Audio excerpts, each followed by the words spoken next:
nuevo tengo esta oportunidad de hablarles y de expresarles ideas, en particular sobre el tema que ha sido seleccionado para la clausura en cuanto a conferencias de esta jornada. Quiero decirles antes de entrar en el tema que por parte de mi esposa, mi fotógrafa a la vez, de nuestro pequeño hijo que nos acompaña, hemos tenido 3 días de verdadero disfrute, de auténtico deleite espiritual acá en la isla de La Palma. Habernos reencontrado con amigos que teníamos algún tiempo que no veíamos, palmeros, igualmente algunos de Las Palmas, de la Gran Canaria, así como conocer a personas que no teníamos el gusto de haberlas visto antes, así como a los amigos también de Alicante, de Chella, de Albacete, de Valencia, que han estado estos días por aquí, que ya se tuvieron que marchar. En fin, ha sido una experiencia estupenda y por ello quiero en primer lugar expresar mi complacencia por estar aquí y expresarles nuestra gratitud por el cariño con que nos han recibido. De verdad que son ustedes gente estupenda, maravillosa. Y desde nuestra Venezuela, con la que hay tantos vínculos históricos y familiares, con las Islas Canarias en particular y con España, pues desde nuestra Venezuela los vamos a estar recordando siempre. Y espero que gracias a la magia de Internet podamos mantenernos en permanente contacto. Bien. El tema que nos ha sido propuesto para esta jornada nos parece absolutamente apropiado como corolario, como conclusión de este evento, porque hablar de la felicidad es como buscar una síntesis de lo que intentamos encontrar cuando venimos a eventos de esta naturaleza, sea por la vía de la salud, por el estudio, por la comprensión de lo espiritual. Todo ello debería tender hacia la espiritualidad y por lo tanto debería tender hacia la consecución de ese estado maravilloso, esa condición que es una meta esencial de los seres humanos, que es la felicidad. Es una palabra, se suele decir, mágica, es una palabra clave. ¿Quién no quiere ser feliz? Todos lo deseamos. Incluso aquellos que no lo piensan o no lo dicen, sin embargo, íntimamente lo anhelan. Porque todos sentimos íntimamente el deseo de estar bien, estar confortables, estar a gusto, experimentar el placer de decir que estamos enamorados de la vida, es decir, que nos sentimos felices.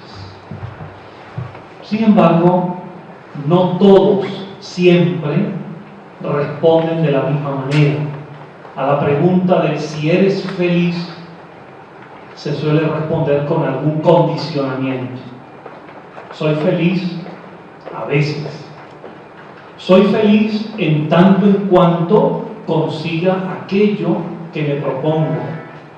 Y hasta algunos en un tono menos amable dicen: soy feliz si no estuviera al lado de tales personas, o soy feliz si estuviera haciendo algo diferente a lo que hago, o soy feliz si tuviera otro empleo, o si tuviera empleo, o soy feliz si tuviera más dinero, soy feliz si fuese más alto, más bajo, más delgado, más gordo, soy feliz si fuese hombre, soy feliz si fuese mujer, soy feliz si.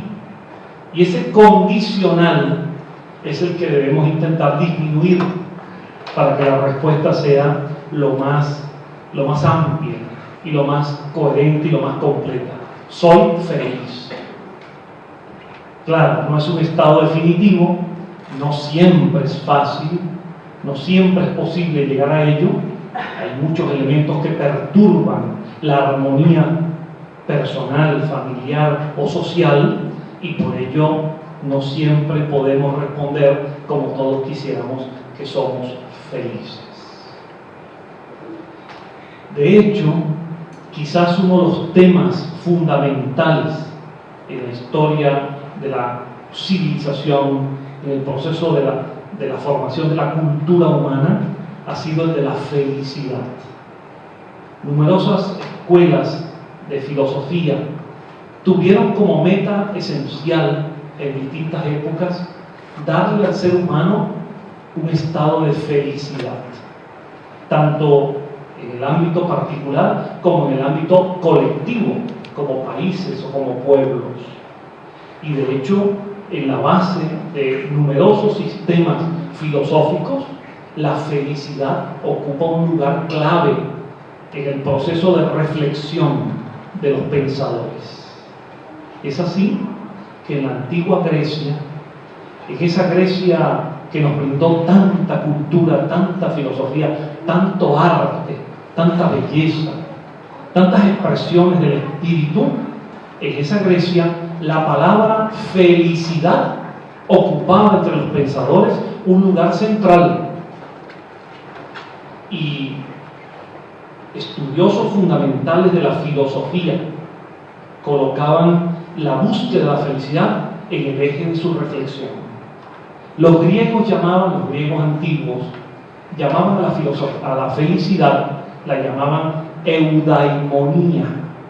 Eudaimonía, que literalmente significa estar en armonía con los demonios o los demonios con nosotros. Solo que la palabra demonio en la cultura griega no tenía el sentido, la acepción que luego tuvo en la cultura cristiana. Los demonios eran seres espirituales. Eudaimonía, por lo tanto, significaba que estábamos contagiados del impulso espiritual de nuestros seres queridos. Y pensadores como Aristóteles, o antes que él, su maestro Platón, que a su vez lo recibió de su maestro Sócrates, colocaban el tema de la felicidad en un lugar central de su reflexión.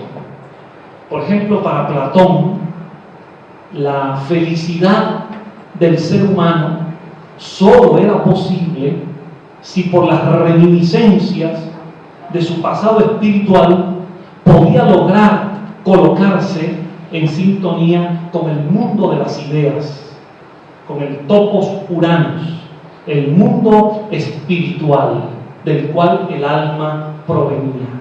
Entonces, para Platón, ser feliz es recordar y experimentar la sensación de ser espíritus provenientes de un mundo inteligible, de la propia creación de Dios. Sin embargo, su discípulo principal, que fue Aristóteles, que tomó mucho de Platón, en alguna medida era su discípulo, pero también su disidente, y estableció una corriente filosófica que al principio era platónica y luego se separó, tomando la orientación que le dio el gran maestro Aristóteles, el estagirita. Porque Aristóteles decía que ser feliz no es, como decía Platón, estar contemplando el mundo de las ideas. Ser feliz es lograr la felicidad aquí, ahora y en la sociedad, en la convivencia con los demás, en el marco de una sociedad que solo puede ser feliz si los seres humanos que la integran son felices. Estas dos ideas, platónica y aristotélica, Platón remitiéndonos al concepto del mundo de las ideas y Aristóteles ubicándonos en el mundo de la realidad social, han sido hasta nuestros días las dos direcciones, las dos tendencias fundamentales del pensamiento humano. que dan origen a dos grandes visiones del mundo. El espiritualismo, que nos habla de una realidad espiritual, además de la realidad corporal, y el materialismo, que solo admite como auténtica realidad aquella percibida por sentido físico, aquella que por lo tanto se circunscribe al cuerpo y en la cual no hay ninguna trascendencia espiritual. Algunos pintores reflejaron este debate entre Platón y Aristóteles de una manera genial. Uno de ellos fue Rafael Sanzio, un gran pintor del Renacimiento. Y si ustedes consultan una obra, un lienzo extraordinario de Rafael que se llama La Escuela de Atenas, van a encontrar allí las caras de numerosos filósofos griegos, y entre ellos Platón y entre ellos Aristóteles. Y Platón lo coloca Rafael en el cuadro, lo coloca con el dedo índice apuntando al cielo, al mundo espiritual, y a la vez coloca a Aristóteles con el índice diciendo: no, miren aquí hacia la tierra. Esas son las dos direcciones fundamentales, según se concebía la espiritualidad. Cuando adviene la cultura cristiana, que domina el mundo occidental desde hace 2000 años, el cristianismo le dio un cambio a la visión de los griegos clásicos. Para los griegos, el disfrute, el placer, la estética, el arte, la cultura, la filosofía, la vida, era la esencia de la realidad. En la visión cristiana se cambia ese concepto y se pasa a tener ideas diferentes, sobre todo en la concepción de que la felicidad solo es posible cuando se tiene fe, y la fe pasa a ser la exigencia fundamental para ser felices. Entonces, en la visión cristiana, la felicidad no se consigue en la vida cotidiana, y mucho menos por los recursos sensoriales, el placer, sino por la fe. Y esa fe, además de una visión mística de aislamiento de la realidad social. Esa fe, en la visión cristiana, en distintas épocas ha tenido gran importancia, pero presenta un enorme problema, y es que en la medida que muchas personas solo se aferran a la fe, descuidan el valor fundamental de la razón, del conocimiento y de la comprensión. Un pensador fundamental de la cultura cristiana, un gran teólogo como lo fue San Agustín de Hipona, dice en una obra estupenda llamada La Ciudad de Dios, llega a decir con respecto al tema de la felicidad, que solo es feliz aquel que cree, e incluso aunque crea sin entender. Y lo dice en latín: crio quia absurdum, es decir, lo creo aunque sea absurdo, estableciendo la idea de que la fe es la herramienta esencial para ser felices. Alguna vez se le complicó la vida al propio San Agustín, porque siempre hubo, incluso entre sus discípulos, algunos irreverentes, algunos que se atrevían a discutir. En una ocasión estaba San Agustín predicando para un grupo de estudiantes del seminario, predicando sobre la idea de Dios en la visión cristiana. Y dice San Agustín: Dios tiene unos atributos fundamentales. Dios es omnipotente porque lo puede todo. Es omnisciente porque lo sabe todo. Sobre todo, dice San Agustín, Dios es eterno, porque Dios ha existido siempre. De no ser así, no sería Dios. Dios ha existido siempre, pero el universo, que lo ha creado Dios por su voluntad, comenzó en un momento dado cuando Dios lo creó. Luego, la eternidad de Dios frente a la finitud del universo. Cuando estaba explicando esto, uno de sus discípulos un muchacho irreverente, como son afortunadamente los jóvenes, le preguntó: maestro, dígame una cosa, y si Dios es eterno, luego ha existido siempre, pero el universo apenas comenzó a existir cuando Dios lo creó, ¿qué estaba haciendo Dios en todo ese tiempo en que no había creado el universo? Y como la pregunta se las trae, el propio San Agustín se tuvo que detener a pensar hasta que finalmente, brillante como era, acertó una buena respuesta y le dijo: hijo, en todo ese tiempo en que Dios existía, pero el universo no, Dios estuvo pensando. Pero sobre todo, Dios estuvo pensando en una idea, en una en particular, en la creación del infierno, para enviar allí a personas que hacen preguntas como esa, queriendo decir que el debate entre la fe y la razón siempre ha estado presente, aunque para San Agustín basta la fe. Para otras escuelas de las que nosotros compartimos, la fe no basta, y sobre todo si es una fe contraria a la razón. Así, a lo largo de los tiempos han aparecido pensadores que han tocado el tema de la felicidad, y cada uno la ha colocado en un eje particular. Recorriendo los siglos, nos encontramos con definiciones muy precisas que nos ayudan mucho a comprender en tiempos actuales el sentido de la felicidad. Por ejemplo, un gran novelista, creador de la escuela del realismo en la novela, novelista ruso, León Tolstói, en una oportunidad dijo, y esto es muy importante recordarlo, dijo: la felicidad no consiste en hacer lo que se quiere, la felicidad consiste en querer lo que se hace. Y esto no es una sutileza semántica, no es algo más que un juego de palabras, es toda una reflexión. Algunos piensan que son felices porque están haciendo lo que les da la gana, y lo importante es que lo que se haga es realmente lo que se desea hacer, y lo que se desea hacer es lo que se hace.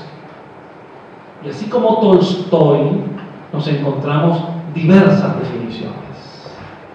Una de tono menos filosófico y más jocosa la dio un humorista norteamericano, uno de los que formaban junto con su hermano una pareja de humoristas que hicieron historia en las primeras décadas del siglo XX en Estados Unidos de América y en Europa. Fueron los hermanos Marx. Y en una oportunidad le preguntaron a uno de ellos, a Groucho Marx, le preguntaron: ¿qué es la felicidad? Y Groucho Marx, que era un gran humorista, dijo: la felicidad está formada de pequeñas cosas. Y a todos les pareció muy bien, pequeños detalles. Pero luego Groucho aclaró: la felicidad consiste en pequeñas cosas. Por ejemplo, un pequeño yate, una pequeña mansión, una pequeña cuenta bancaria, un pequeño automóvil, es decir, pequeñas cosas, pero importantes para la vida confortable. Él, como buen pensador libertario, ácrata, llegaba a decir, por ejemplo, le preguntaban en una ocasión que qué pensaban sobre la inteligencia militar, y él decía: inteligencia militar me suena como a música militar, es decir, no hay música. De ahí ustedes derivan lo que él quería decir.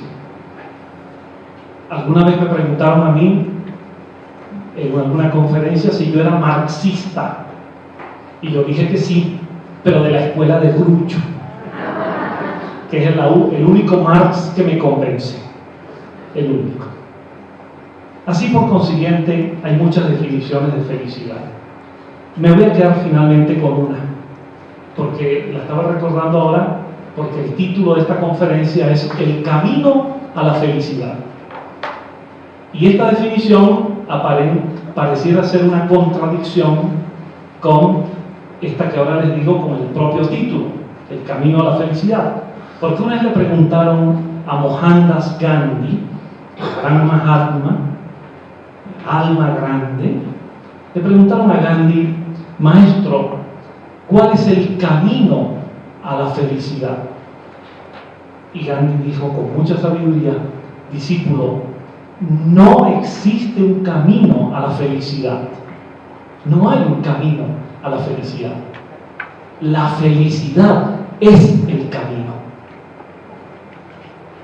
Entonces yo comienzo por decirles que no hay un camino a la felicidad. Que no se espere una meta que se llama felicidad en algún lugar. La única felicidad es la que se da diaria y cotidianamente, la que trabajamos y construimos, porque de tanto esperar y esperar y esperar a algún día ser felices, la vida se nos va, como alguna vez dijo John Lennon: la vida es todo aquello que pasa mientras estamos haciendo planes para vivir. Pensando en que alguna vez vamos a ser felices, se nos va la vida. Y de lo que se trata es de ser felices ahora, y no en pensar que hay un camino con una meta allí lejos que se llama felicidad. Como le pasa a algunas personas que por esta vorágine, por esta situación tremenda de la economía, los problemas, las crisis económicas, el paro, el desempleo, la inflación, la pérdida del poder adquisitivo, eso que ustedes ahora en España conocen muy bien cotidianamente y que está en todo el mundo de paso, pues hay personas que como resultado de esa situación dicen: voy a trabajar intensamente, pero no solo un empleo, 2, y si es posible horas nocturnas, y si puedo, pues fines de semana. Voy a acumular en mi cuenta de ahorro, voy a acumular bienes, voy a acumular dinero, voy a trabajar, me voy a reventar trabajando. Y alguien le pregunta: ¿pero te puedes estropear tu salud? No importa, voy a trabajar. Y alguna vez dicen, cuando le plantean que se puede dañar su salud, dicen: no, ya me ocuparé de eso más adelante. Y al final sucede que de tanto trabajar para acumular bienes, terminaron perdiendo la salud. Y luego van a tener que ir a los médicos, a los cuales le van a tener que pagar todo lo que ganaron. Entonces, por buscar el dinero, perdieron la salud. Para recuperar la salud, pierden el dinero y al final se quedan sin salud y sin dinero. Y por supuesto, sin la felicidad como expresión cotidiana, como manifestación natural de la vida. Porque no se trata de una respuesta retórica: soy feliz, en abstracto. No, soy feliz en concreto, en las diversas actividades y en el grado de satisfacción en que estoy. Porque a veces las personas suelen colocar las categorías de esos grandes valores, como el amor, y lo suelen colocar en términos de una abstracción. Amor, amor, amor, amor. Y repiten tanto esta palabra que la manosean y la desgastan. Pero cuando se examina su realidad diaria, se encuentra que hay unas carencias y unas fallas, porque un amor que no es generoso, un amor que no es solidario, un amor que no es de entrega, no es ningún amor. Hay personas que lo tienen solo como un hueco, o como una palabra cómoda, como un comodín para emplearla. A mí a veces me cansa que tanta gente hable del amor, pero no tengan la capacidad para dar una mano solidaria al que lo necesita. E incluso en una oportunidad en Caracas, en una conferencia, en un auditorio parecido a este del movimiento de cultura espírita CIMA, después de una conferencia sobre algún tema parecido, en que hablaba yo de la fraternidad, de la solidaridad humana y del amor.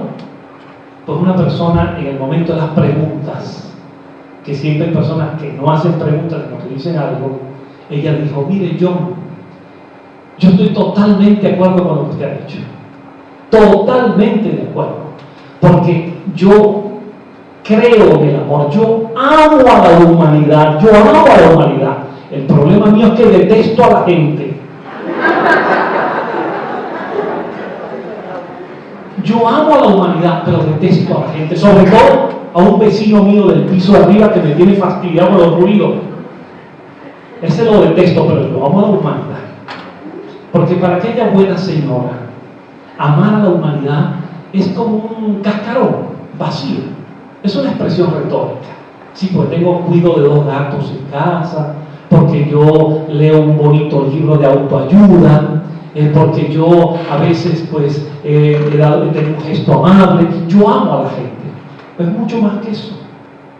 Es mucho más que eso. Una conducta cotidiana, una vivencia solidaria, una vivencia para compartir. Y lo mismo ocurre con la felicidad. Hay gente que es feliz, pero está pegada a los vicios, está pegada a malos hábitos, tiene dificultad de entendimiento con las personas. Hay gente, por ejemplo, que en un empleo, ella piensa que es feliz esa persona, pero resulta que en su oficina todos los demás compañeros de trabajo están disgustados y ella piensa que el problema está en los demás y nunca llega a pensar que la del problemita es ella, porque la gente se abstrae sobre estos conceptos y no los vincula a una realidad concreta. Es por eso que yo les propongo a ustedes que pensemos hoy en la felicidad en un doble sentido. Vamos a bifurcar, vamos a ir en 2 direcciones que terminan como líneas paralelas que en el infinito se unen. Vamos a pensar la felicidad en 2 condiciones, en 2 elementos. Vamos a hablar hoy de intrafelicidad, adentro, y vamos a hablar de interfelicidad con los demás. Felicidad en nuestro análisis interior, en nuestra vivencia interior. Felicidad en la relación con los demás. 2 expresiones que deben complementarse, porque la una sin la otra carecen de sentido. Carece de sentido el que pretenda ser feliz él sin los demás. Yo soy feliz, la infeliz es mi mujer. No, si tu mujer es infeliz, tú también lo eres. Yo soy feliz, pero mis compañeros de trabajo son unos infelices. No, si ellos no son felices, tú tampoco lo eres en tu ambiente de trabajo. Felicidad para contigo, felicidad con los demás. Porque, para decirlo pronto y claro, no podemos pretender darle a otros lo que no está en nosotros.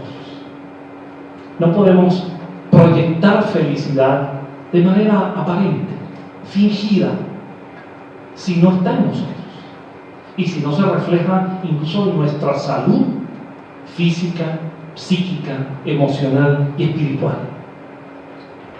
Y esto quizás lo ilustre mejor un episodio verídico, interesante, que ocurrió una vez en los primeros años de la Segunda Guerra Mundial. Ocurrió en este país centroeuropeo tan importante, tan interesante, con tanta historia y con tanta significación, que es Suiza. Suiza, un país helvético. Ocurrió una vez en plena, ya en los momentos iniciales de la Segunda Guerra Mundial, o ya avanzada la Segunda Guerra Mundial, que las fuerzas alemanas del nazismo ya habían invadido Europa Oriental, habían invadido Polonia, Checoslovaquia, los Países Bajos, Holanda, Bélgica. Las tropas fascistas del Tercer Reich invadían Francia, Sin embargo, no tocaban Suiza, porque Suiza, por un antiguo convenio de neutralidad, siempre es protegida, cualquiera que sean las partes en conflicto. Fíjense ustedes que la bandera de Suiza es la misma bandera de la Cruz Roja Internacional, solo que invirtiendo los colores. Así lo quiso Henri Dunant, el fundador de la Cruz Roja Internacional. Bueno, ocurrió que en un puesto fronterizo entre Suiza y Alemania estaban de un lado un destacamento de soldados alemanes y del otro lado un destacamento de guardias suizos. Y sucedió que durante varias noches los alemanes se ocupaban de reunir en cajas los desperdicios del día y, como si fuera una gracia, le pasaban las cajas, amparado en la oscuridad de la medianoche, al lado suizo. Y todas las mañanas los suizos se despertaban abriendo aquellas cajas llenas de basura, de los desperdicios de los alemanes. Y los alemanes desde el otro lado, pues riéndose a carcajadas de la contrariedad o la perplejidad de los suizos. Y así pasaron semanas y semanas y semanas, hasta que una vez, un día, se despertaron los soldados alemanes y encontraron del lado de ellos una cantidad de cajas. Los soldados pensaron lo que alguno de ustedes está pensando. Los suizos se tomaron la revancha. Cuando los soldados alemanes abrieron aquellas cajas, para su sorpresa, se encontraron que estaban llenas de bombones, exquisiteces suizas, quesos gruyère, todos esos productos tan extraordinarios de la manufactura y la industria suiza. Y no podían entender aquello. Ellos todos los días pasaban los desperdicios al lado alemán, al lado suizo, y sin embargo esta vez los suizos le devolvían con estas exquisiteces. Y no podían entender eso hasta que finalmente se toparon con una caja en la que había un papel que, escrito en perfecto alemán, decía simplemente esto: cada uno da lo que tiene.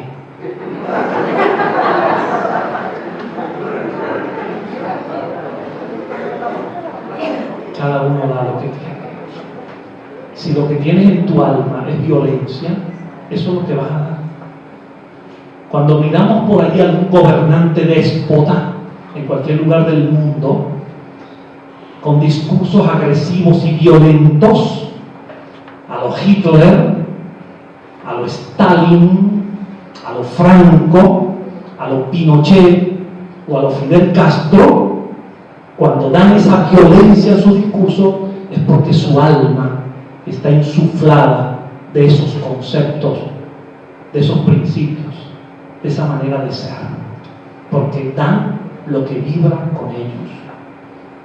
El odio del Tercer Reich, las razas puras, los arios triunfarían en el mundo frente a las razas inferiores, los judíos seres inferiores, los gitanos habría que acabar con ellos, incluso hasta los españoles e hispanoamericanos como razas inferiores. El Tercer Reich dominará el mundo durante un milenio. Duró 13 años. O lo Stalin, en nombre del proletariado y la libertad, enviando a Siberia millones de personas sacadas de sus lugares de origen para acabar con el sentimiento de nacionalidad o de nacionalismo de aquellos pueblos, enviando a Siberia como dementes a los disidentes, como lo descubrió después Solzhenitsyn en el archipiélago Gulag. Es decir, dan lo que tienen. Pero cuando Mahatma Gandhi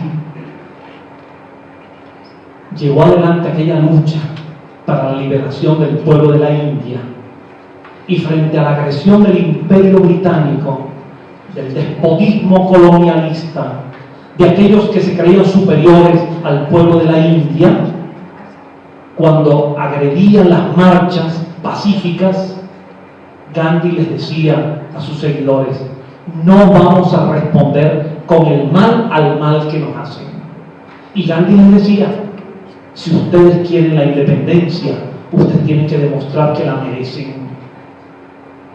Y su discurso estaba basado en la doctrina de la ahimsa, la doctrina védica de la no violencia activa. Y gracias a ese mensaje de amor y de espiritualidad concreto, logró que el poderoso imperio británico tuviera que negociar la independencia con la India. Eso era posible porque en el alma del Mahatma lo que había era ese sentimiento, producto además de un gran esfuerzo, como él lo cuenta en su autobiografía, Mis experimentos con la verdad, donde fue un producto, un trabajo interior. Ese templo interior tuvo que trabajarlo de manera intensa para vencer sus bajas pasiones, pero estaba dando al pueblo de la India lo que estaba en su alma. Así que cuando una persona nos grita, nos ofende, nos insulta o nos descalifica, se está autoinsultando y autodescalificando porque está proyectando lo que hay dentro de ellos. Y no merecen nuestro rechazo, merecen nuestra compasión. Y yo como psicólogo clínico no solamente los compadezco, sino que los absuelvo, que es algo adicional clínicamente hablando, porque dan lo que tienen. Entonces, para hablar de felicidad hay que mirar hacia adentro. Hay que mirar hacia adentro. Y vamos a mirarnos hacia adentro. Más allá de las palabras, que deberían ser embajadoras del alma, pero a veces son máscaras del alma. Vamos a mirar hacia adentro. ¿Cómo están nuestros sentimientos? ¿Cómo están nuestros principios? ¿Cómo está nuestro autoconocimiento? ¿Cómo están nuestros valores? ¿Cómo está todo aquello que sentimos y que creemos? Y allí podremos establecer si es la felicidad la que reina en nosotros o situaciones temporales de infelicidad. Un psicólogo norteamericano muy importante llamado Abraham Maslow resumió el tema de la felicidad de una manera extraordinaria. Ustedes pueden mirar por internet bajo el tema la pirámide de Maslow. Es algo que enseñamos mucho a los alumnos universitarios de psicología. La pirámide de Maslow es un gráfico que relaciona la felicidad humana con la satisfacción de las necesidades. Y en esa pirámide de Maslow, como toda pirámide, la base es ancha y se va adelgazando hasta el vértice de la pirámide. ¿Y qué está en la base de la pirámide? La satisfacción de las necesidades de conservación de la vida, es decir, la alimentación. Porque ¿cómo hablar de felicidad cuando encontramos personas en lugares en el mundo carentes a tal extremo, niños que fallecen de desnutrición? ¿Cómo pedirle felicidad a los niños, a los jóvenes sin esperanza, sin porvenir, a las madres angustiosas cuyos senos se han secado y ya no tienen que darle a las criaturas que amamantan? ¿Cómo pedirles que sean felices si sus condiciones materiales de existencia son tan precarias? Millones de personas en el mundo desencarnan, fallecen, producto del hambre, de la pobreza extrema, de la miseria, de las enfermedades que podrían ser curables si se atienden a tiempo, sin hospitales, sin médicos, sin educación. Allí hablar de felicidad es casi una bofetada. Entonces no podemos mirar eso solo recitando un mantra y contemplándonos nosotros en nuestra comodidad, sino por un momento dado vibrar y hacer vibrar la fibra de nuestra alma para solidarizarnos, aunque sea de pensamiento, en primer lugar, con esos millones de seres famélicos, desnutridos, carentes de todo, sobre todo en lugares como África, Asia, América Latina.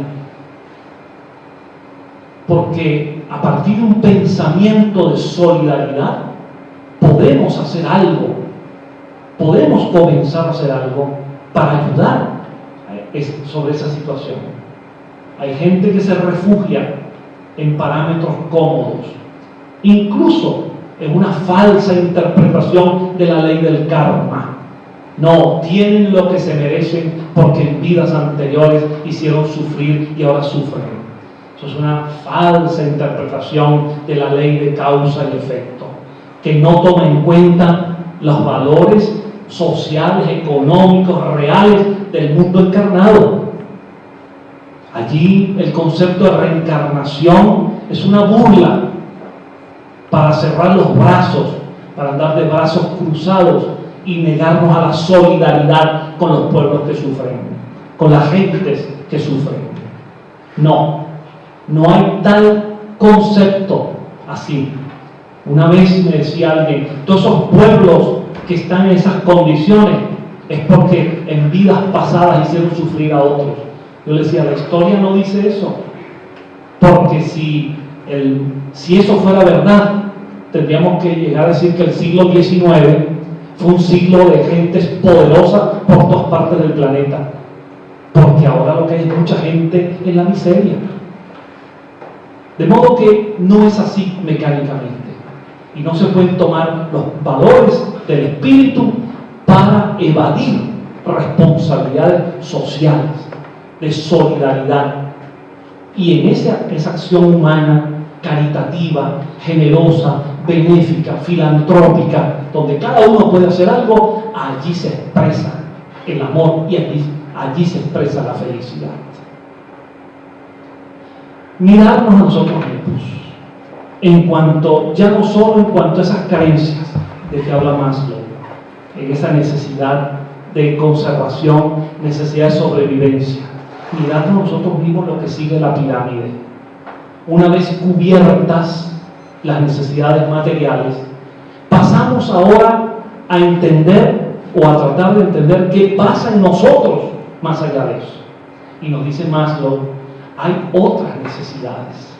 Si hemos cubierto la necesidad de comer, de vestirnos, de vivienda, de servicios públicos, a medida que avanzamos en esa pirámide, a medida que crecemos en esa escala, pasan a surgir otras necesidades. Por ejemplo, la necesidad de la autoestima, la necesidad de la pertenencia, la necesidad del afecto, la necesidad de ser reconocidos, y así por consiguiente, hasta que se llega al vértice de la pirámide que dice Maslow, es la necesidad del self, la necesidad del yo mismo, la necesidad de la realización personal. Porque para Maslow, y es un concepto válido, solo somos felices si alcanzamos la autorrealización.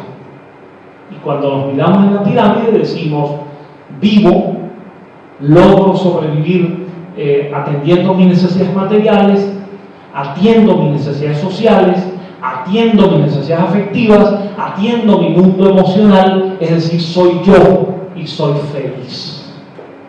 Esa visión de Maslow es importante para entender que solo hay felicidad como consecuencia de un proceso completo que va de las situaciones más concretas, las situaciones más obvias que tienen que ver con la atención a las necesidades para sobrevivir, avanzando en la escala hasta la satisfacción espiritual de sentirnos simplemente enamorados de la vida. Esa intrafelicidad tiene que ver con la superación de algunas lacras del alma, auténticas enfermedades del alma que por consiguiente enferman al organismo. Una de ellas, lamentable, que cunde por doquier, es la envidia. La envidia es un auténtico cáncer que no nos permite ser felices. Envidiamos al que triunfa, en lugar de triunfar nosotros. Envidiamos al que destaca, quisiéramos aplastarlo, en lugar de surgir nosotros. Envidiamos al vecino que triunfa, económicamente o laboralmente, en lugar de que eso nos sirva como un esfuerzo y un recurso para imitar y ser triunfadores. La envidia es un cáncer lamentable que lleva a personas no a imitar a aquellos que lo hacen bien, sino a sentirse mal porque el otro lo hace bien. Son francamente como luciérnagas que solo brillan en la oscuridad. Necesitan que todo esté oscuro para ellos brillar. Como el estudiante, como a mí me ha ocurrido muchas veces como educador universitario, que después que corregimos los exámenes escritos, viene el momento angustioso de entregar la nota. Y le decimos a un alumno, fulano de tal, obtuviste tal calificación, pongamos una escala del 1 al 100, obtuviste 70, aprobado. Gracias, profesor, qué feliz soy. Y se queda esperando a que demos la nota de otro. El otro obtuvo 80. Eso no es posible, profesor, que él saque más que yo. O sea, no le basta su nota. La hace depender de que el otro, para él ser feliz, el otro no puede tener más nota que él o mejor nota. Nunca es feliz. La envidia en el trabajo, la envidia con el vecino, la envidia en las instituciones, incluso esotéricas, espiritualistas y espíritas, donde a veces yo he dicho que los hermanos se odian fraternalmente. Eso sí, se odian, pero fraternalmente. Donde si alguien lo hace bien, en lugar de sentirse alegre porque el otro lo hizo bien, está buscando la manera de que tenga un error, a ver si le va mal, porque siente que en la medida que el otro triunfa, se opaca. Nunca es feliz. La felicidad parte del propio camino, del propio esfuerzo, de la propia sensación, de la sensación de triunfo, de la propia sensación de triunfo, y no de la comparación negativa con los demás. De modo que donde hay envidia no hay felicidad. Hay que hacer una introspección. ¿Realmente nos molesta que otro lo haga bien? Envidia. ¿Nos molesta que el otro triunfe? Envidia. ¿Nos molesta que el otro tenga más? Envidia. La actitud tiene que ser a la inversa. El otro ha triunfado, que me sirve eso de impulso para yo triunfar, porque lo contrario, estamos estancados, estamos trancados, atrapados y sin salir, mientras no corrijamos esa situación. Así como la envidia, su hermana en esa enfermedad es el orgullo, que tiene que ver con la prepotencia, con la arrogancia, de mirar a los demás por encima del hombro, porque nuestro color de piel es tal, porque tenemos tal empleo, porque tenemos tantos ingresos, porque recibimos una herencia que súbitamente nos hizo millonarios, porque tenemos tal título académico, porque tenemos tal facultad. Y miramos a los demás por encima. Y ese orgullo se convierte en un boomerang que termina golpeando al que eso manifiesta. Porque todos estos cánceres del alma se reflejan en la típica actitud gestual. Cuando estamos señalando a los demás en sus errores, y ustedes observan la mano, con el dedo índice estamos tratando de mostrar a los demás. Hay 3 dedos que nos están mostrando a nosotros de lo mismo. 3 veces. Lo que le decimos a los demás 3 veces nos lo estamos diciendo a nosotros. Y en lugar de este o de este, lo que hay que mirar es este. Todos arriba. Como decían los antiguos latinos, semper ascendens, siempre subiendo, siempre avanzando. La única manera de conseguir esa intrafelicidad. Porque a partir de ella podemos experimentar el proceso de relación con los demás. Podemos aprovechar de la felicidad de los demás y podemos nosotros dar felicidad. La interfelicidad, por lo tanto, parte de un principio esencial que no todas las escuelas esotéricas lo tienen claro, que no todas las religiones lo tienen claro, que mucho menos las sectas lo tienen claro. La manera de ser felices es siendo felices con otras personas felices en el mundo y no aislándonos del mundo. Aquellos modelos utópicos de un grupo de gente pura, de cátaros puros, que se iban al margen de la sociedad a descontaminarse, como lo hacen todavía algunas sectas que reclutan muchachos de las familias y los sustraen de la familia, y aprovechando la ductilidad de la juventud les insuflan ideas de que el mundo está contaminado, el mundo está enfermo, ven con nosotros a la comuna, ven con nosotros al grupo, ven con nosotros al movimiento de los puros. No hay tal cosa. Generalmente son vividores los que predican y practican eso a expensas de la credulidad y la ingenuidad de los demás. Solo el ser humano es un ser gregario, es decir, está hecho para vivir con los demás. Y vivir con los demás significa vivir en medio de dificultades, pero con la fuerza para intentar vencer las dificultades entre todos. No es el aislamiento, no es la contemplación en el ombligo lo que nos va a hacer felices. Los ejercicios son maravillosos de meditación y otros ejercicios adicionales, pero la felicidad como condición del espíritu humano se da en la vida real y social, llevando adelante el esfuerzo, incluso cayéndose, levantándose, experimentando, incluso equivocándonos, pero también rectificando, pero no aislándonos. El ser humano está hecho para la convivencia. Otra cosa es que la convivencia sea difícil. No es fácil convivir. No es fácil convivir en la pareja. Cuando vivimos en pareja, que es la mejor forma de vivir, tenemos que empatizar, tenemos que lograr coexistir con el otro. Y coexistir con el otro significa soportar al otro, tolerar al otro. Tenemos que acoplar nuestro modo de ser al de otra persona, que somos diferentes. Y lo bello de la relación es que nos unimos porque somos diferentes para complementarnos. Y en esa relación tenemos que tolerar mucho, tenemos que sobrellevar situaciones, tenemos que pasar en bajo techo común a sobrellevar al otro en sus particularidades y hasta en sus manías, para que a su vez nos soporte en las nuestras. Pero no hay otra forma.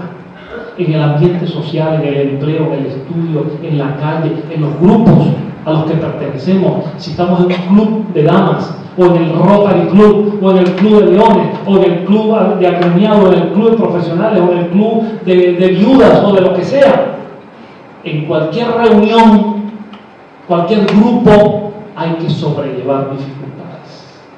Pero precisamente el reto y el desafío es sobrellevarlas.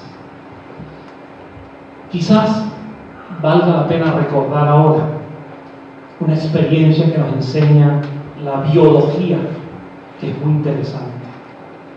En tiempos antiguos, en la formación del planeta, aún antes de la aparición del Homo sapiens, nosotros que somos primates desarrollados por la ley de evolución, aún antes de la aparición del hombre, se producían en otras especies situaciones muy diversas, a veces fenómenos de la naturaleza que extinguían especies, como es el caso de aquellos procesos que se llamaron de las glaciaciones. Y esas inmensas masas de agua invadían los continentes emergidos, producían la extinción de muchas especies y unos fríos extremos para los cuales solo sobrevivían las especies que estaban en condiciones de ser. Algunas especies sobrevivieron gracias a la convivencia entre ellos.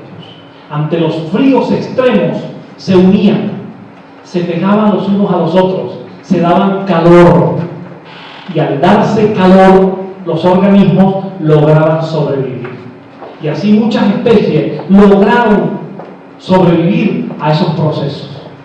Pero se presentaba el problema, por ejemplo, con los puercoespines. Porque ustedes se imaginan lo que significa unos puercoespines juntos, ¿no? Cuando intentaron mientras otras especies se unían, se abrazaban, se daban calor, sobrevivían. Cuando los puercoespines intentaban juntarse, se herían con las espinas, se lastimaban, se cortaban, pero entonces se separaban y morían de frío. Tenían que volver a juntarse hasta que aprendieron que solo juntándose y aún con espinas podían sobrevivir. Nosotros somos puercoespines, dicho con todo respeto. Somos puercoespines, porque todos, el que más y el que menos, tiene sus espinas. Y cuando vivimos en familia, vivimos con los amigos, nos relacionamos con los compañeros de trabajo, salen a relucir nuestras espinas y las espinas del otro. Y solo aprendiendo a soportar las espinas del otro es que podremos lograr que ellos soporten las nuestras. Y allí, en esa convivencia, en ese roce diario, en ese trabajo continuo, en lugar de aislarnos, porque aislándonos dejamos de existir, buscando la coexistencia, es que podemos avanzar en el trabajo con los demás.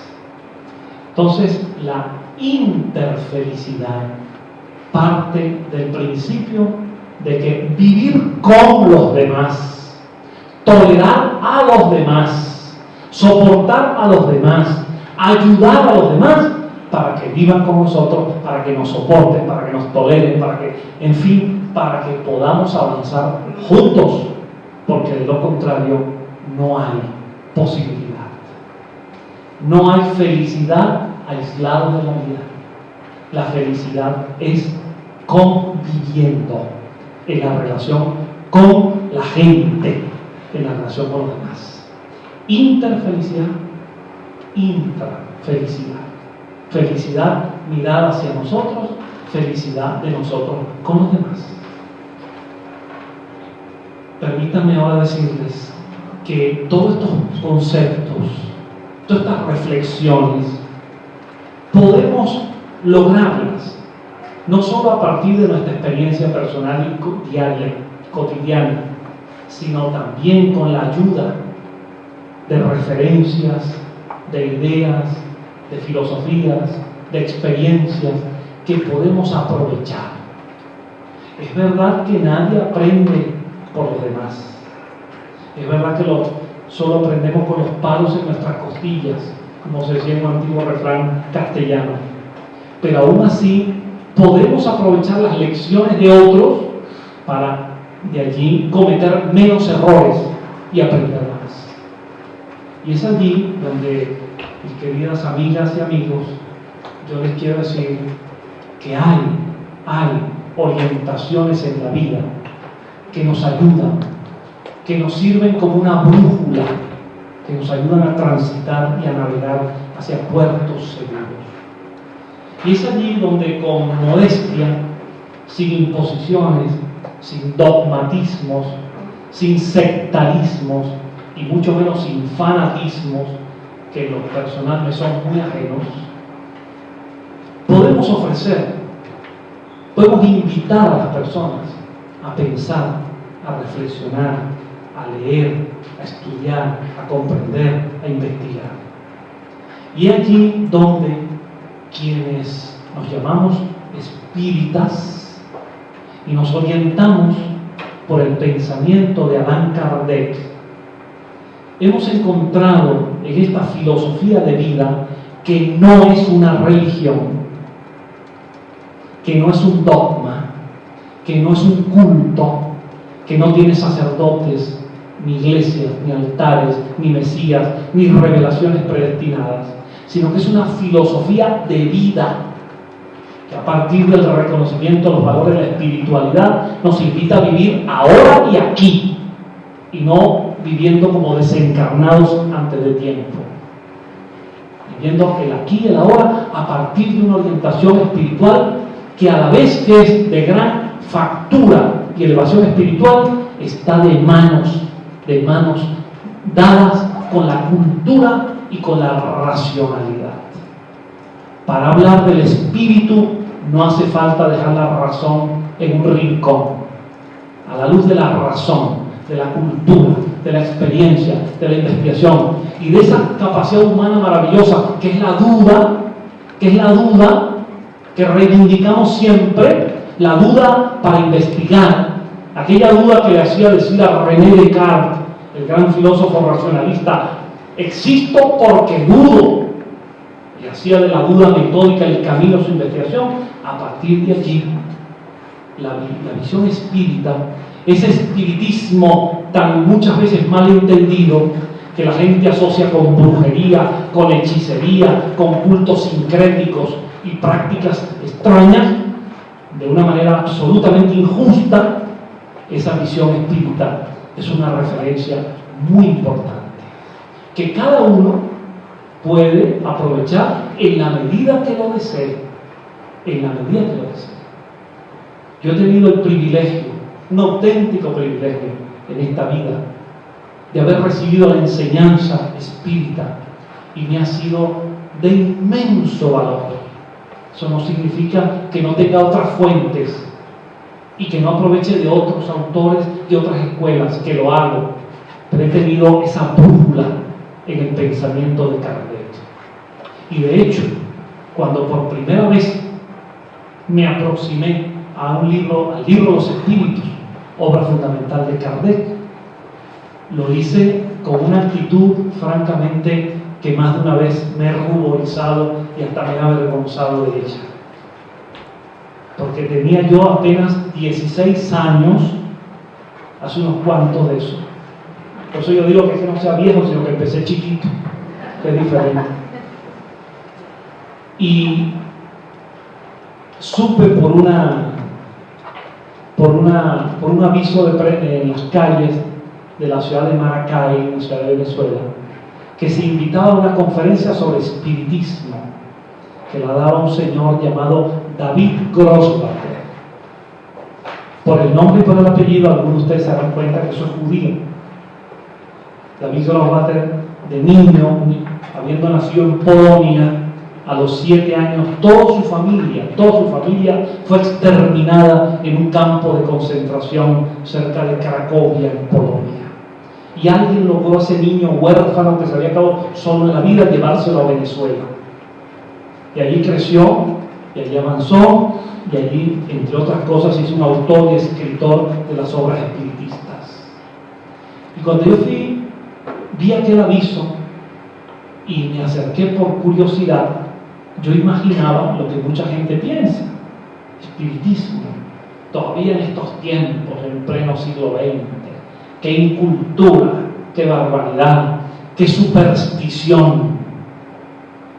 Y después cuando escuché aquella charla, que no me pareció mal, aunque tampoco la acepté, hablé con este señor, David Grossbacher, y muy impertinente como era, le dije: esto es una superstición horrible, ¿cómo es posible que ustedes estén espiritismo en esta época? Y él, con una paciencia infinita y una gran sabiduría de maestro, me dijo: hijo, yo me imagino que toda esta oposición que tienes al espiritismo y todo este rechazo parte de que tú lo has estudiado, porque nadie puede rechazar lo que no ha estudiado. Y ante un argumento tan lógico, yo, impertinente e irreverente, le dije: no lo he estudiado y no hace falta. No hace falta, porque esto es una superstición. Yo pensaba, por supuesto, en algo que en Venezuela se llama el culto de María Leonza, pensaba en un sincretismo, pensaba en estas personas que van a sesiones con orgías, que consumen botellas de aguardiente, de ron, que fuman tabacos, que con sahumerios ofrecen salud, amor, dinero, talismanes mágicos, que ofrecen además que si el marido está engañando, pues ofrecen alejarle el amante, todo eso en nombre del espiritismo. Y a pesar de que me sorprendió mirar un auditorio como este, y mirar una biblioteca y una gente muy seria, porque yo pensaba que los espiritistas, como se lo decía a unos amigos estos días, tenían todos cara de lerdos, es decir, casi de esquizofrénicos. Pues me dijo David Grossbacher: vamos a hacer una cosa, te voy a obsequiar un libro. Yo llegando a ese centro espírita por primera vez, centro espírita llamado Cima, te voy a obsequiar un libro para que lo leas. Y yo lo tomé un poco a regañadientes. Ese libro es el libro de los espíritus de Allan Kardec. Y él me dijo, con esa paciencia enorme, me dijo: ¿por qué no hacemos una cosa? ¿Por qué no te llevas el libro? ¿Por qué no lo lees? Vas anotando y subrayando todo lo que tú estás en contra de lo que dice allí. Y cuando ya lo hayas leído y tengas anotado todo lo que estás en contra, tú vienes aquí, a este mismo lugar, y nos das una conferencia contra el espiritismo. Y yo le dije: ¿pero ustedes permiten que hablemos contra? Claro. Dice David Grossbacher: a lo mejor nos sacas del error en que estamos. Y comencé a leer el libro. Y a medida que lo leía, aunque no estaba de acuerdo todavía, empecé a entender que en ese libro había conceptos que no estaban mal. Y a medida que me adentraba decía: pero esto está mejor de lo que yo pensaba. Y cuando terminé el libro dije: esto es una maravilla el libro.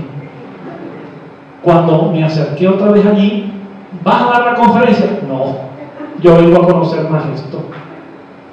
Y ese libro, en el cual he encontrado a lo largo de mi vida opiniones, respuestas, orientaciones de mucha sabiduría, que he leído y he releído muchas veces, es un libro que tengo en mi mesita de noche como un libro de consulta, y me aprecio haber leído unos cuantos libros de otras cosas en mi vida, porque es un libro de sabiduría perenne, a diferencia de los libros que están a la moda.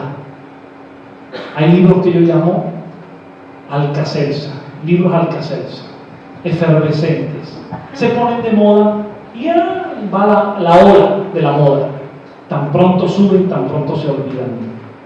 Pero los libros de sabiduría perenne permanecen. Y aquí que en 2012 las editoras de todo el mundo, espíritas y no espíritas, en todos los idiomas del mundo, editan mucho más libros de los espíritus ahora que antes, porque son libros de gran sabiduría, de gran orientación, no dogmas, pero libros de buena orientación. Si ustedes me aceptan un consejo, no dejen de disfrutar en esta encarnación el enorme placer estético, el enorme placer intelectual, el enorme disfrute espiritual de leer una obra como esta, la obra y toda la obra de Kardec y de otros autores. Les decía que a partir del conocimiento de orientaciones como estas, podemos avanzar muchísimo en el autoconocimiento, y el autoconocimiento nos proporciona felicidad. Por algo Sócrates basaba toda su filosofía en el principio fundamental del conócete a ti mismo, porque conociéndote a ti mismo es como podrás vivenciar esa felicidad. Y a la luz del pensamiento espírita encontramos principios esenciales para el autoconocimiento, comenzando por la idea de Dios, tan manoseada y vapuleada por distintas tendencias y orientaciones. Es la pregunta número 1 del libro Los Espíritus. Kardec le pregunta al mundo espiritual, ¿qué es Dios? No pregunta quién es Dios, porque el pronombre indicaría una personalización. ¿Quién? No. ¿Qué es Dios?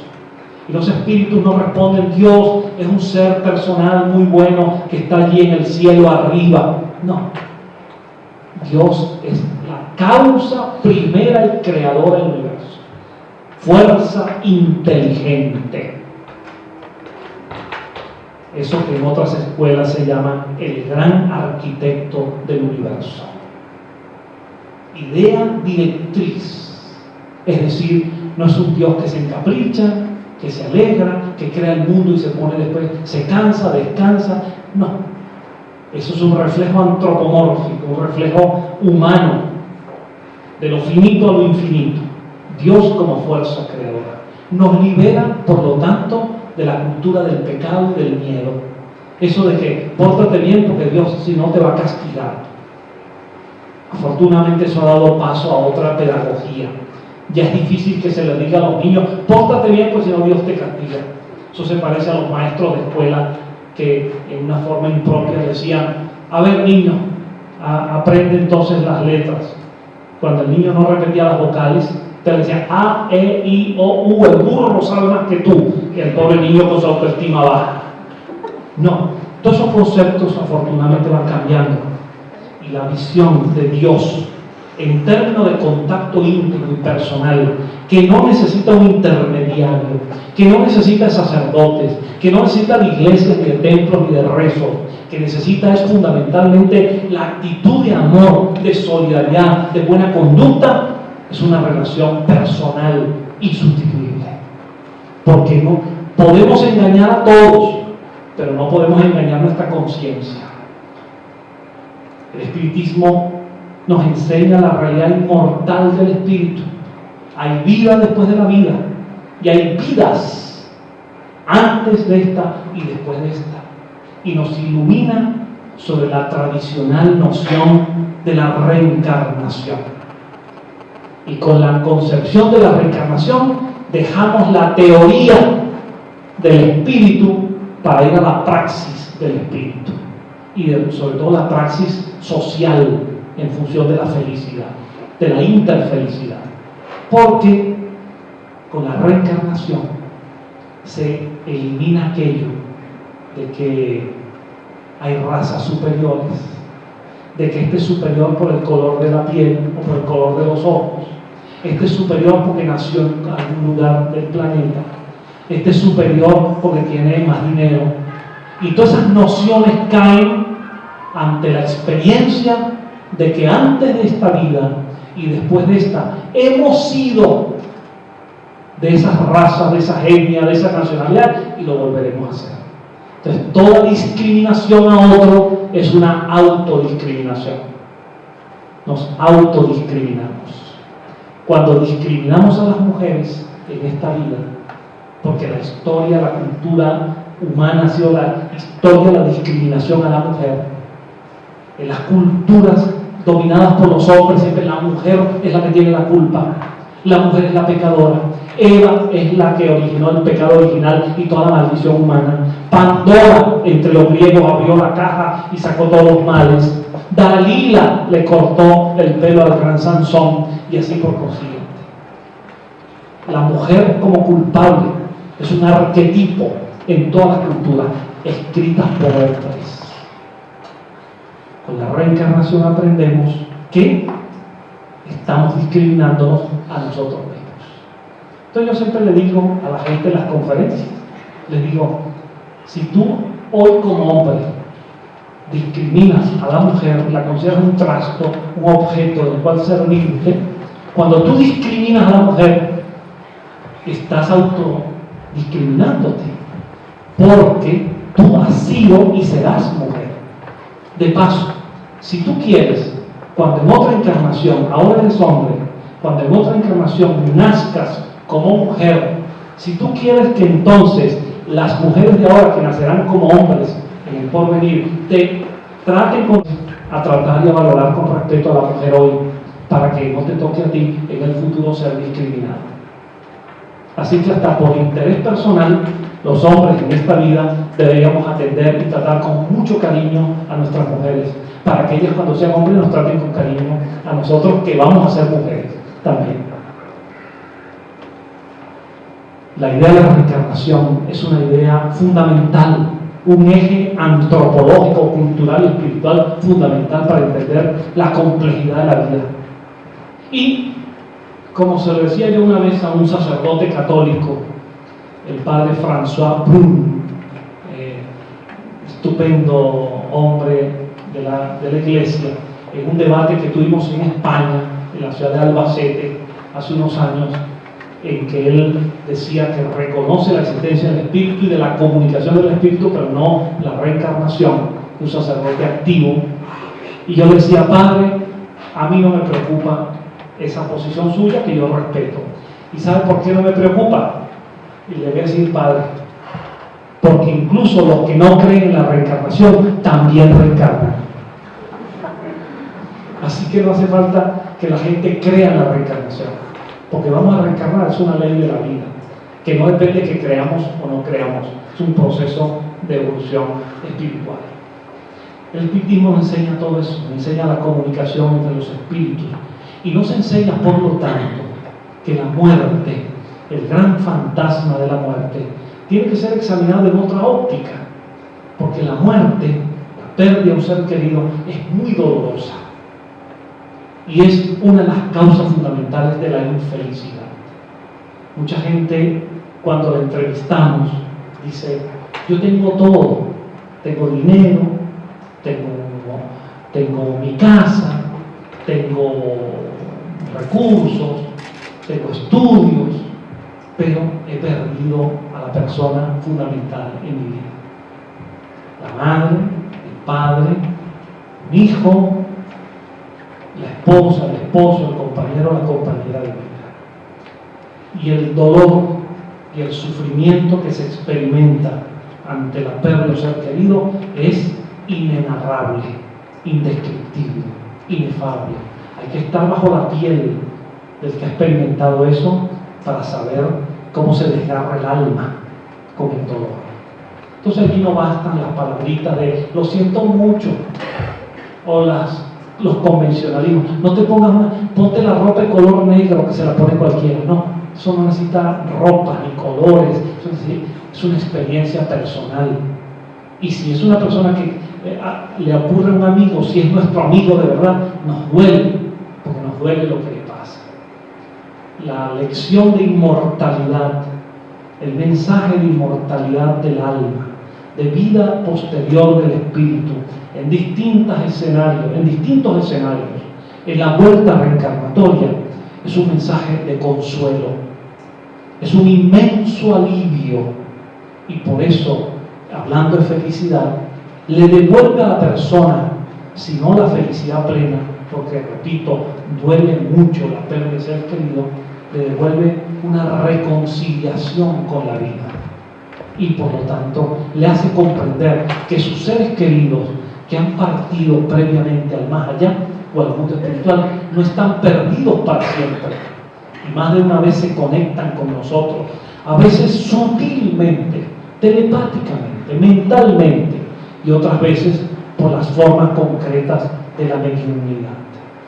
Yo tengo experiencias personales, pero no acostumbro contar lo personal, con mi madre desencarnada, y les puedo decir solamente esto, que me topé con mi madre incluso ni siquiera en Venezuela, en Brasil, a través de un médium que no hablaba español, un médium brasileño hablando en portugués, en la comunicación de mi madre en perfecto español, y hablándome de cada uno de nuestro entorno familiar para darme un mensaje de confirmación y decirme lo que ella como madre española que era, bueno, mamá, perdóname, como madre vasca que era,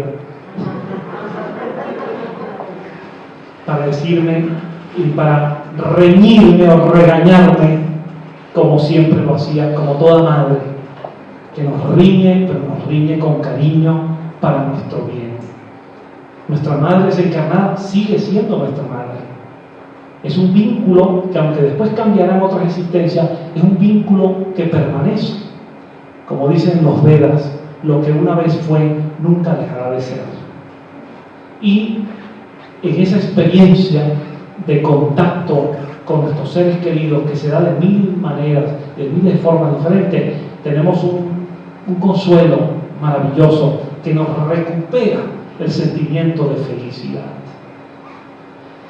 Una señora en una ocasión llegó al CIMA de Venezuela y tuve la oportunidad de entrevistarla.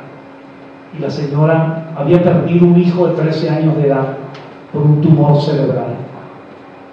Lo amaba tanto que cuando habló conmigo me dijo: mire, yo le voy a decir una cosa, vine no sé por qué aquí al centro espírita, pero yo me voy a suicidar.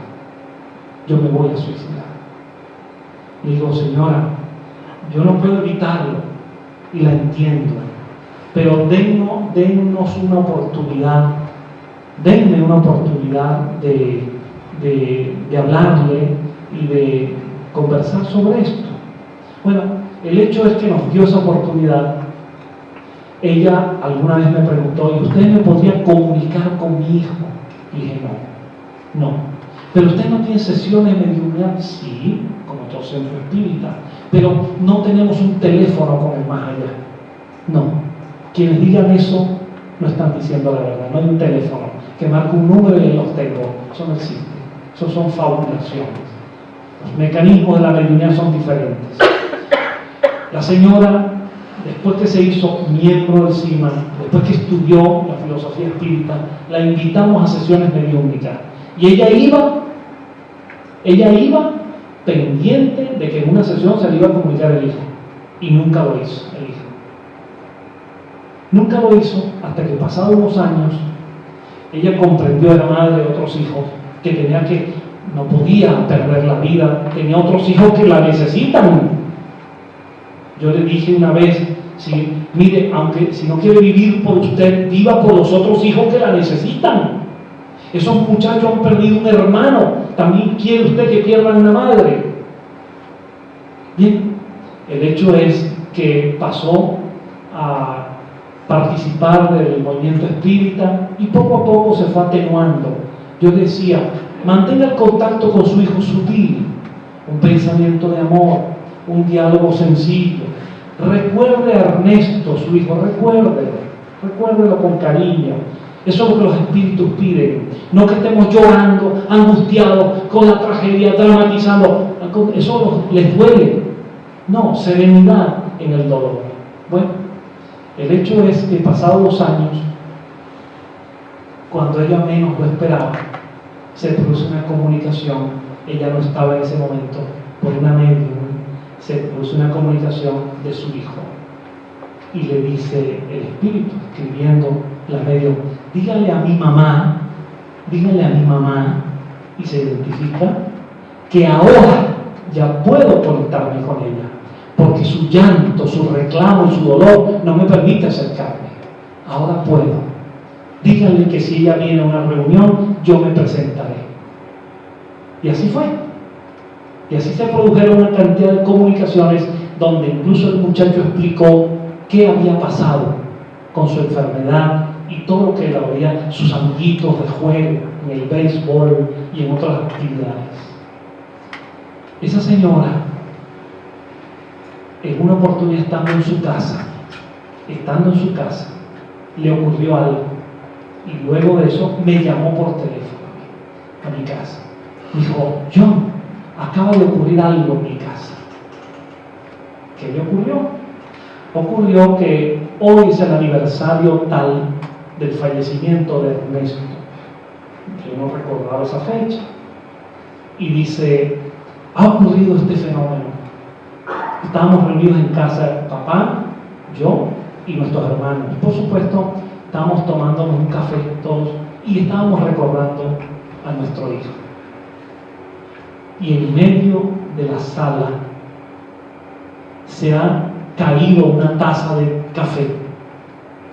Y el café, en lugar de esparramarse por una alfombra, Es decir, que por capilaridad debería, como se esparce un líquido en una alfombra de manera amorfa, se ha producido un corazón así, sobre la alfombra. Esto me lo está contando ella por teléfono. Y yo, que soy, dentro de los espiritistas, el más escéptico, le dije: señora, usted me hace a mí un favor y me le toma fotografía a eso. Es que estamos muy emocionados. Con emoción y todo, fotografía eso. Yo quiero la fotografía. Yo quiero esa fotografía. Y así lo hizo. Tomó la fotografía. Al cabo de unos años, esa señora le pasaron otras experiencias y yo le dije: ha llegado el momento de que usted comparta su experiencia con los demás. Escriba un libro. Y escribió un libro titulado Se nos fue un ser querido. Y en ese libro está esa fotografía y están otros fenómenos, con una lección extremadamente importante: que a veces fallece un ser querido y el dolor y la tragedia, en lugar de comunicarnos, nos incomunica. En lugar de atraer, lo bloquea. Y nos suelen decir entidades espirituales desencarnadas que ese lamento de dolor que desgarra, lacerante, en lugar de permitir el contacto, lo bloquea. Y nos piden siempre que le digamos a sus seres queridos, cuando a veces son mensajes, que por favor se serenen, se calmen. No que eliminen el dolor, porque eso está ahí, pero que lo sobrelleven con más serenidad y que comprendan que la vida continúa. Y cuando eso ocurre, las comunicaciones se producen. Entonces, a los efectos de la felicidad, es demasiado importante que sepamos que aún con la muerte de nuestros seres queridos podemos seguir siendo felices. Sobre todo porque la lección de la inmortalidad nos va a consolar. Y allí, por lo tanto, que en materia de felicidad, sentido abarcante, hasta este aspecto que tiene que ver con lo más íntimo del ser humano, que es con la relación con sus seres queridos, incluso con el fallecimiento de nuestros padres, que es natural, porque es normal que nuestros padres se marchen primero que nosotros. Pero francamente, aparentemente, contraría la lógica de la vida que un hijo nuestro se nos marche primero. Es una de las experiencias psicológicas más desgarradoras que hay. Y aún así, hay explicaciones, hay comprensión en el proceso reencarnatorio, hay tareas y labores de los espíritus que, entendiéndolas, es como podemos conocer lo que está sucediendo.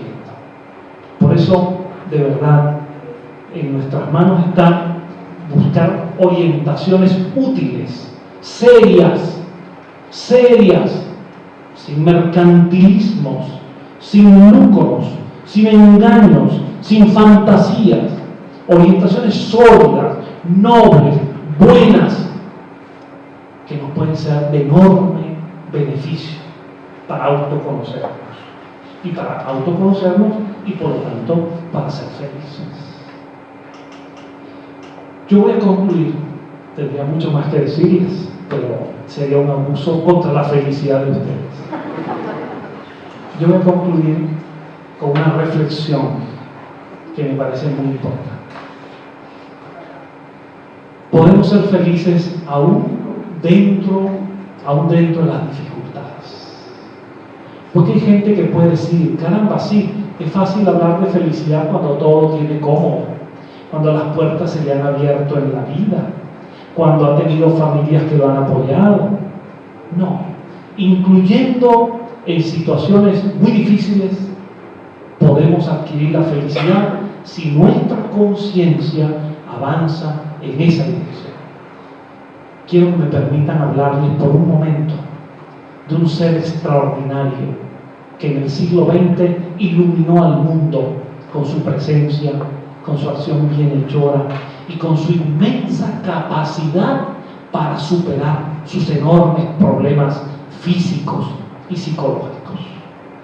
Quiero hablarles de una mujer que en los Estados Unidos se llamó Helen Keller. No dejen de conocer la vida de Helen Keller. Una niña del sur de los Estados Unidos, rubia y bonita, que nació perfectamente bien, que era la delicia de sus padres, la luz de aquel hogar, porque fue la primera, y que a los 3 años de edad, o algo menos, una extraña fiebre la ha inundado de sombras y la ha envuelto en la oscuridad. La hizo triplemente impedida. Cuando salió de la fiebre, esa niña estaba sorda, ciega y muda, triplemente impedida. Y a partir de allí, los años siguientes en su niñez fueron de rabia, frustración, dolor, amargura. Los padres no hallaban qué hacer ante las conductas de violencia, de berrinche, querían destruirlo todo. Era un ser que, habiendo visto las luces y los colores, de repente se sentía atrapada en un mundo de oscuridad, sin saber por qué. Hasta que llegó a su vida una maestra, como se decía en los Estados Unidos antes, de color, queriendo decir que era de tez oscura. Annie Sullivan llegó allí, y cuando vio a aquella niña, ella había pasado por algo parecido, se entregó en cuerpo y alma a esa niña. Hasta pidió permiso a los padres para tener un lugar aparte de la casa, para sobrellevarla.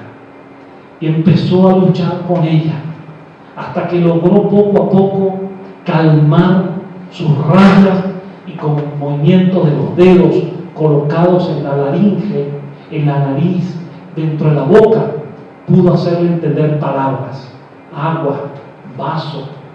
Y en una oportunidad le hizo entender la palabra muñeca, que era el juguete con que podía dormir. Y así pasaron los años y la fue adiestrando en un sistema llamado Tadoma, un sistema por el cual aún las personas sordomudas pueden lograr recuperar formas del habla. Y finalmente logró, colocándose las manos y los dedos en determinados lugares de la cara y de la garganta, empezar a pronunciar palabras, porque la sordera le impedía la expresión oral.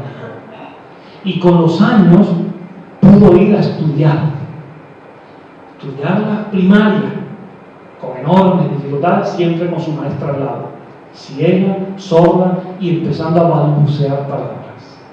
Y luego decidió estudiar secundaria, y ya con esa dificultad, pero hablaba, aunque era sorda y ciega. Aprendió el braille, aprendió y quiso leer de todo. Y finalmente, cuando tenía que ir a la universidad, habiendo una sola universidad para hacer niños o jóvenes especiales en los Estados Unidos, ella asumió el reto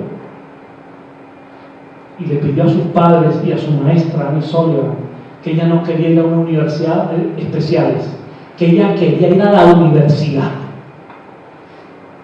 Y allí, estudiando en una universidad, ante docenas y docenas de muchachos en plenitud de condiciones, obtuvo su primer título universitario en filosofía y letras, y obtuvo con la mención magna cum laude. Fue la número 1 de su salón y de su graduación. Ciega, sorda, ya pudiendo hablar gracias a ese sistema. Y no bastando de eso, obtuvo 3 títulos universitarios adicionales. Y no bastando de eso, decidió convertirse en conferencista. Y viajó, vino a España y vino a Europa. Y viajó por todo el mundo dando conferencias, diciéndole a la gente que su experiencia era una lección para que todos los demás se sintieran impulsados a triunfar en la vida. Que si ella con esas dificultades había logrado esos resultados, ¿Cómo no puede tenerlos quien no tiene salud? Y el Rotary Club tiene un lema, el Rotary Club ha contribuido muchísimo para derrotar enfermedades, poliomielitis y otras más en el mundo. Y el Rotary Club tiene un lema muy conveniente que dice así: dar de sí antes que pensar en sí. Ese es el sentido de la felicidad. Dar, porque dando somos felices.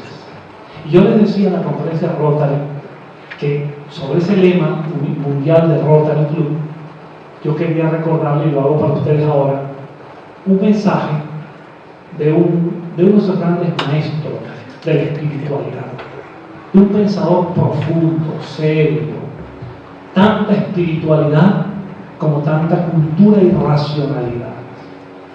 Un gran poeta de la India contemporánea.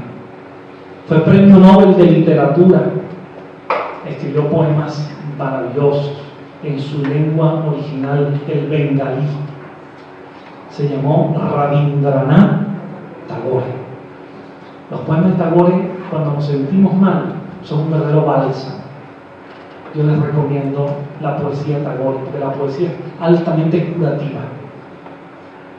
Y una vez llega a Tagore una muchacha desengañada por una decepción amorosa, por algún bandido por ahí que la había engañado. Y lloraba la muchacha, y Tagore allí se inspira y le escribe un poema, donde le dice, en la parte final dice: muchacha, y no sigas llorando, porque si sigues llorando, las lágrimas no te permitirán ver las estrellas. Y así es toda la poesía de Tagore, llena de esa belleza, musicalidad y espiritualidad. Y una vez Tagore se inspiró para escribir un poema acerca de la felicidad. Y Tagore relacionaba, como tenemos que hacerlo, la felicidad con la alegría de vivir. Y en el poema de Tagore sobre la felicidad, él lo llama la felicidad y el servicio. Por eso citaba lo del Rotary Club, servir. Entonces, en ese poema, la parte final es de una gran lección. Dice Tagore así, y me gustaría compartirlo con ustedes para que sepan, no para que sepan, ustedes lo saben, para que recordemos todos que la intrafelicidad solo es posible en la interfelicidad, dando a los demás lo que quisiéramos que nos dieran a nosotros. Entonces Tagore en ese programa, en la parte final dice: yo dormía y soñaba que la vida es solamente alegría. Entonces desperté y vi que la vida es realmente servicio. Entonces serví y pasé a descubrir que en el servicio es que está la verdadera alegría. Muchas gracias a todos.